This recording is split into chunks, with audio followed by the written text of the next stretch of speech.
Hello बच्चों, let's see this question. In the following figure is shown the flow of liquid through a horizontal pipe.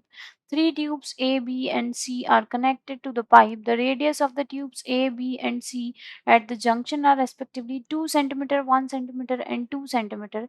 It can be said that the option A, height of the liquid in the tube A is maximum. Option B, height of the liquid in the tubes A and B is the same. Option C, height of the liquid in all the three tubes is the same. And option D, height of the liquid in the tubes A and C are the same. Okay चलो देखो यहाँ हमें क्या बोला है। तीन tube से रखी है ए बी सी डी, इनकी रेडियस दे रखी है। अब गौर करने वाली बात यह है कि ए और सी जो है देखो इनकी दोनों की रेडियस सेम है। ठीक है, जब दोनों ट्यूब्स की रेडियस हमारे पास सेम दे रखी है, इसका मतलब क्या है, जो स्पीड होगी लिक्विड की, जो फ्लो होगी उसमें से, वो शुड बी इक्वल। तो यहाँ हम लिख सकते हैं A and C are equal if A and C radiuses are equal, which means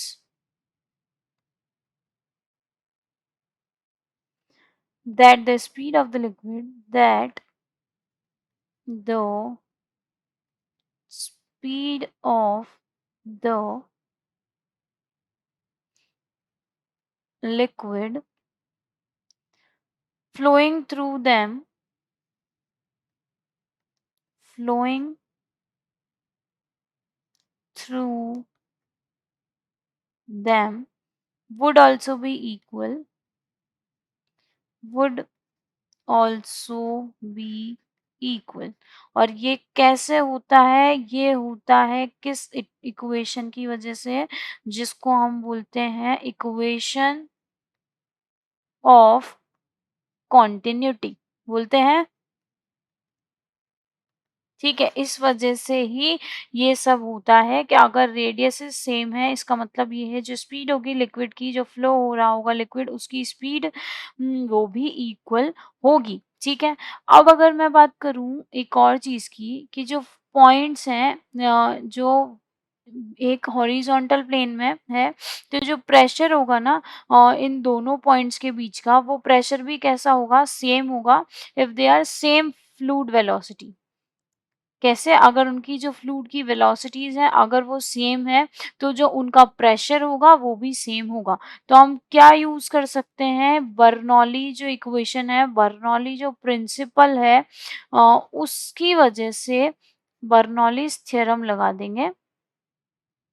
और इसको इरेज करते हैं हम, स्पेलिंग हमारी सही नहीं है, ये दैट भी हम सही तरीके से लगा देंगे। ठीक है, यहाँ से पहले हम इसकी स्पेलिंग सही कर देते हैं। यहाँ हम लगा लेंगे बर्नौलीज थ्योरम। उसकी वजह से क्या होता है, the pressure at the two points will be same, the pressure at the two points will be same. Same कब होगा, if they are at the same, if they are at the same, at the same what, at the same velocity. ठीक है, तो इस वजह से मतलब क्या है कि जो लिक्विड लेवल्स होंगे ट्यूब ए और सी के, वो कैसे होंगे, वो सेम होंगे। तो हमारा आंसर क्या होना चाहिए, ये बस ए का बता रहा है, नहीं ए और बी का बता रहा है, नहीं, क्योंकि रेडियसेस अलग अलग हैं। Height of the liquid in all the three tubes, नहीं, ये गलत है। Height of the liquid in tubes A and C, ये हाँ जी, option D is a correct answer. So best of luck.